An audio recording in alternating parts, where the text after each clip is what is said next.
The new Cayenne comes in 6 flavors, including these 2 super powerful plug-in hybrids.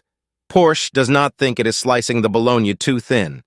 The Cayenne SUV received a major update for the 2024 model year, and customers now have 6 powertrains to choose from as they configure their sporty 5-passenger SUV or coupe. That includes 3 versions with gasoline engines: base, S, and turbo. But for an extra dollop of both power and efficiency, there are 3 plug-in hybrids to consider: a base E-hybrid, the SE hybrid, and the turbo E-hybrid. Porsche wanted to make a point, so it set the destination on our navigation system to the Circuit Park motor track in Castelloli, Spain, to show these are no ordinary SUVs, they are drivers' Porsches. We spent some time behind the wheel of a $157,710 SE hybrid coupe, $106,050 starting price, with another $51,660 in optional equipment.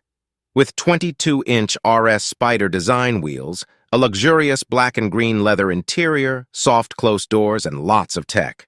We also drove a metallic blue turbo E-hybrid with a 2-tone black and white interior and black Alcantara headliner, polished chrome, industrial trim, Burmester sound system, rear entertainment system, and 22-inch wheels.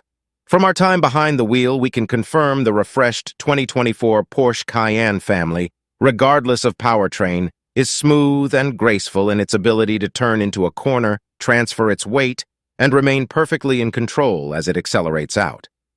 The performance hybrids we drove also were equipped with the optional Porsche Dynamic Chassis Control active anti-roll bars, which allowed our Cayennes to aptly follow the 911. Pick your powertrain. Now that we've driven all 6 powertrains, we understand Porsche's strategy better. North America does not get the Cayenne Turbo E Hybrid Coupe with the GT package because we get the actual Turbo GT. All but the turbos are offered as an SUV as well as a coupe. Porsche designed the latest refresh to give each vehicle its own persona, to develop its own customers much like Porsche does with the 911 lineup. The Cayenne SE Hybrid buyer is a different customer again, one who wants a powerful hybrid but not a V8. Porsche configured the latest lineup so that whichever Cayenne SUV or coupe you buy, you won't be shamed for your choice. Visual differences are fairly subtle, comprised of new headlights, tail lights, modified grilles, enlarged air intakes, and twin tailpipes for the turbo. Driving all those horses in e-power mode, all 3 plug-in hybrid Cayennes will drive identically because they share the same 130 kW motor and 25.9 kWh battery. It's only when you add internal combustion that things change. System output: 729 GP and 700 lb-ft, good enough to accelerate to 60 miles per hour in 3.5 seconds. We are in an era of electric excess.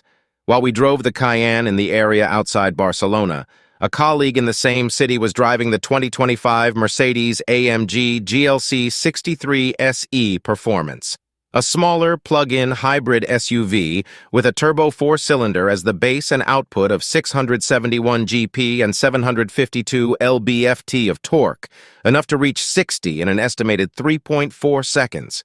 Normally, you must be mindful when unleashing that much power. The Aston Martin DBX 707 can be downright squirrely when you inadvertently apply too much force with your right foot. Steel brakes for North America. Brakes are one area that could be better. The vehicle we drove, which had them, slowed down well, but shuddered when coming to a complete stop. In stop-and-go traffic, the SUV would hesitate, then hop or lurch forward a bit. Since only one vehicle we drove featured steel brakes, we could not compare to see if it was an issue isolated to this particular car. One other area that could be improved: the lane-keeping system is somewhat aggressive. The sounds.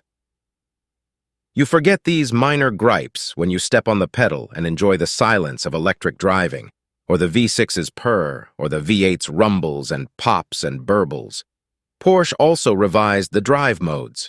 Whether you choose e-power, hybrid, sport, sport plus, or off-road, each one is intended to use energy more efficiently and increase the bandwidth between comfort and performance.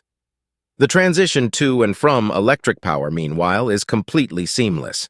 At the other end of the spectrum, you can record lap times or compete against a stored or best time. Charging your Porsche. The 2024 Porsche Cayenne PHEVs have greater range and shorter charge times than before. The high-capacity battery's voltage is up by 8 kWh to 25.9 kWh, and the new 11 kW onboard AC charger can charge the battery fully in 2.5 hours. Porsche is still homologating the new Cayennes, so there are no official EPA driving range figures yet. The base hybrid can travel more than 45 miles, so expect the Cayenne SE hybrid to fall somewhere between the two. Dealers are telling prospective customers to expect 30 to 50% more range with the new models. More standard equipment. Porsche is the king of a la carte options, but for North America, the company has included more standard equipment and adjusted its packages. In Europe, you still pretty much order off the menu. Most of the 2024 Porsche Cayenne's design changes are found inside, starting with the heretical engine start button. There is a separate, cooled compartment to wirelessly charge your phone. The center console offers more storage, but is not a deep bin. Screens well done. The new 12.6-inch curved driver display, 12.3-inch infotainment touchscreen, and optional 10.9-inch screen in front of the passenger stretch across the dash and are well integrated. There is surprisingly little customization of the driver display. The air quality system turns on the filter automatically when its lasers detect particulate. The car displays particulate levels inside and outside.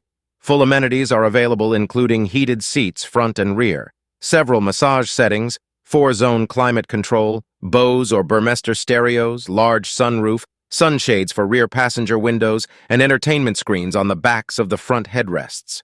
Deliveries of some gas-powered Cayennes made in Bratislava, Slovakia began months ago, and the plant will soon ramp up production of all models for the U.S. market, so dealers have full volumes in the first quarter of 2024.